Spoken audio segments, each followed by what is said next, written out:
बांग्लादेश पर थोपे गए प्रधानमंत्री मोहम्मद यूनुस चीन में बैठकर 3 घंटे भारत को तोड़ने की बातें करते रहे, लेकिन भारत के प्रधानमंत्री नरेंद्र मोदी ने 30 सेकंड में मोहम्मद यूनुस को उनकी औकात दिखा दी। जाना था अब्बू जी के पास ही, तो इतना गंद अब्बू जी को इतना नाराज करने की क्या जरूरत है? हाँ। आज अब्बू जी आपको मिले तो हैं, हाँ। मगर वो दिल से तो नहीं मिले ना। हाँ, सही खातून आई और उसने मोहम्मद यूनुस के हाथ में पेपर दे दिए। सो जब आप पेपर लेके बैठते हैं तो इट मींस कि आप कोई गुजारिशात करना चाहते हैं। बैंकॉक में पीएम मोदी और बांग्लादेश के अंतरिम सरकार के सलाहकार मोहम्मद यूनुस के बीच मुलाकात हुई और उस मुलाकात के दौरान पीएम ने माहौल खराब करने वाले बयानबाजी से बचने की सलाह भी दी। पहला तीर नरेंद्र मोदी ने मारा, भाई तुम बताओ कि वहाँ पे माइनॉरिटीज की क्या सिचुएशन है। तुलसी गैबर्ड इंडिया आई थी तो उन्होंने माइनॉरिटीज के ऊपर स्टेटमेंट जारी की। ये इतने बड़े भिखारी हैं, दिन में धमकी देते हैं, रात को चावल मांगते हैं। हमसे ही चावल मांगते हैं, 60,000 टन चावल दे दो, और दिन में कहते हैं कि 7 सिस्टर्स को हम आइसोलेट कर देंगे और 7 सिस्टर्स लैंडलॉक्ड हैं and we are the guardian of the seas. देखिए कि कैसे थाईलैंड की पूरी सरकार पीएम मोदी को घेर कर चल रही है। थाईलैंड की प्रधानमंत्री पाइतोंगतान शिवनात्रा पीएम मोदी के साथ हैं। थाईलैंड के कई मंत्री भी पीएम मोदी के साथ चल रहे हैं। इसके अलावा आसपास एलीट सिक्योरिटी फोर्स भी आप देख सकते हैं, मगर भीड़ में सबसे पीछे आपको मोहम्मद यूनुस चलते दिख रहे होंगे। मोहम्मद यूनुस को कोई नहीं पूछ रहा, ना तो पीएम मोदी और ना ही थाईलैंड।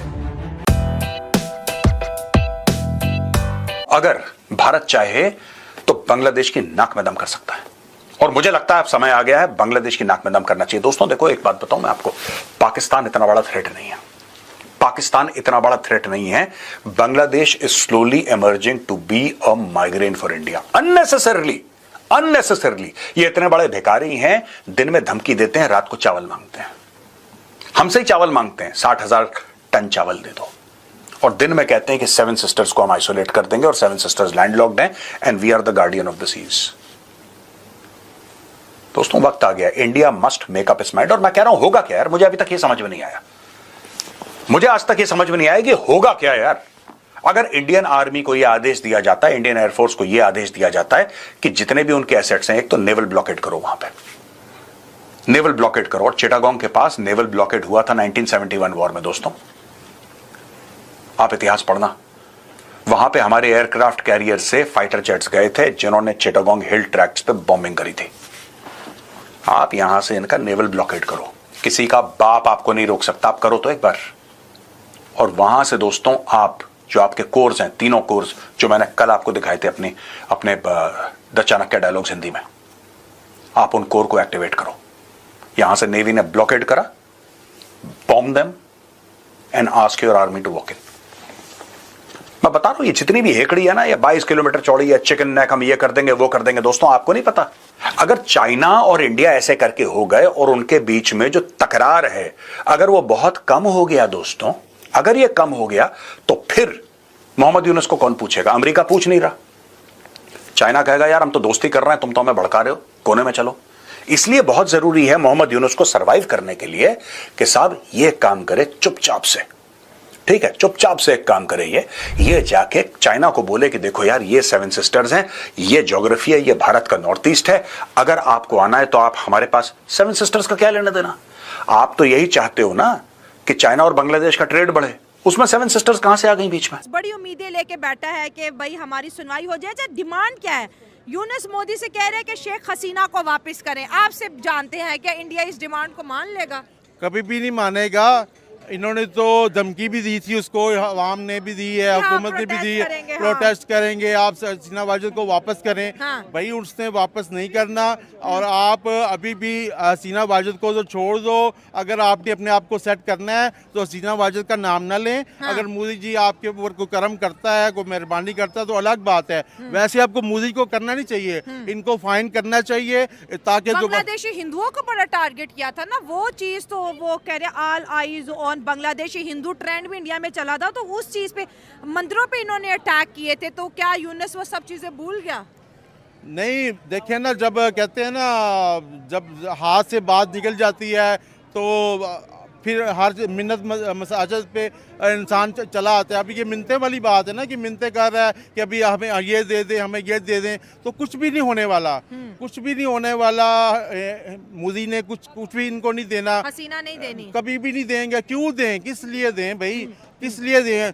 वो तो देखें जब अपने लोगों से धोखा करते हैं, ठीक है, अपनी आवाम से जो धोखा करती है मतलब हुकूमत बांग्लादेश की, तो मोदी से भी धोखा करेगी। अच्छा, यूनुस साहब को पता है। अच्छा, उनका ये कहना है कि इंडिया से मोदी साहब से वो मिल रहे थे, वो कह रहे थे कि जो बॉर्डर किलिंग है ना, इसके ऊपर बात की जाए।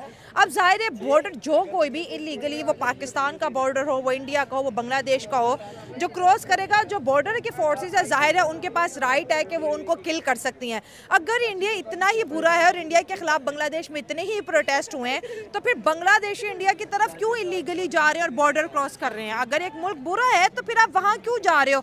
और जाहिर है फिर इंडियन आर्मी तो आगे से खड़ी है, वो तो फिर मार रही है। अब ये बॉर्डर क्रॉसिंग का इशू भी इंडिया और पाकिस्तान के बीच आजकल बहुत ज्यादा बड़ा मुद्दा बना हुआ है। देखिए, जब इंसान भूखा नंगा होगा ना तो बॉर्डर क्रॉस ही करेगा ना। अच्छा। कहाँ जाएगा? अपने मुल्क में जब कुछ मिलेगा नहीं।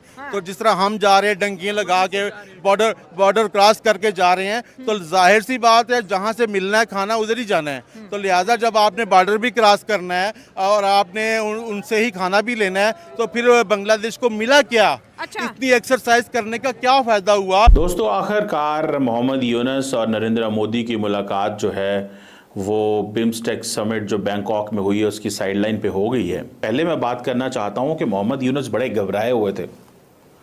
मोहम्मद यूनुस जैसे ही वो जो सेटिंग थी, जो रूम था जहां पे नरेंद्र मोदी पहले ही बैठे हुए थे और मोहम्मद यूनुस का डेलीगेशन आया, तो आपने देखा कि नरेंद्र मोदी ने उनको रिसीव किया तो इतना कोई लंबा चौड़ा आई कांटेक्ट नहीं दिया। थोड़ा सा नरेंद्र मोदी को बहुत अच्छे से अंदाज़ा है कि आपने जब किसी भी ग्लोबल शख्सियत को मिलना होता है, फ्रेंच प्रेसिडेंट को मिलें, ट्रंप को मिले या किसी और को मिले, तो बड़े अंदाज से मिलते हैं, बड़े एक रख रखाव से मिलते हैं। लेकिन जहाँ पे कोल्ड शोल्डर दिखाना हो, बड़ी जैसे वो कहते हैं ना, थोड़ा रूड एटीट्यूड दिखाना हो, तो वहाँ पे एक और अंदाज से मिला जाता है। मुझे याद है काजान रशिया के अंदर जब शी जिनपिंग ने नरेंद्र मोदी को रिसीव किया, तो याद रखिए जो बंदा पहले किसी स्पॉट पे खड़ा होता है उसका कॉन्फिडेंस और होता है, जो बाहर से आता है उसका कॉन्फिडेंस और होता है। तो इसी तरह नरेंद्र मोदी ने जब मोहम्मद यूनुस को रिसीव किया तो मोहम्मद यूनुस का बॉडी लैंग्वेज और कॉन्फिडेंस बिल्कुल नहीं था, ज़ीरो था। और जो सबसे जिस चीज़ ने मुझे थोड़ा सा बताया कि मोहम्मद यूनुस कमज़ोर हैं, वो ये है कि एक खातून आई और उसने मोहम्मद यूनुस के हाथ में एक सफ़े दे दिए, कुछ पेपर दे दिए, जिसके ऊपर ज़ाहिर बात है लिखा हुआ था। और वो लिखा जो हुआ था, वो क्या लिखा हुआ था? वो ज़ाहिर बात है पॉइंट्स थे, टॉकिंग पॉइंट। नरेंद्र मोदी के हाथ में कुछ भी नहीं था। सो जब आप पेपर लेके बैठते हैं तो इट मीन्स कि आप कोई गुजारिशात करना चाहते हैं।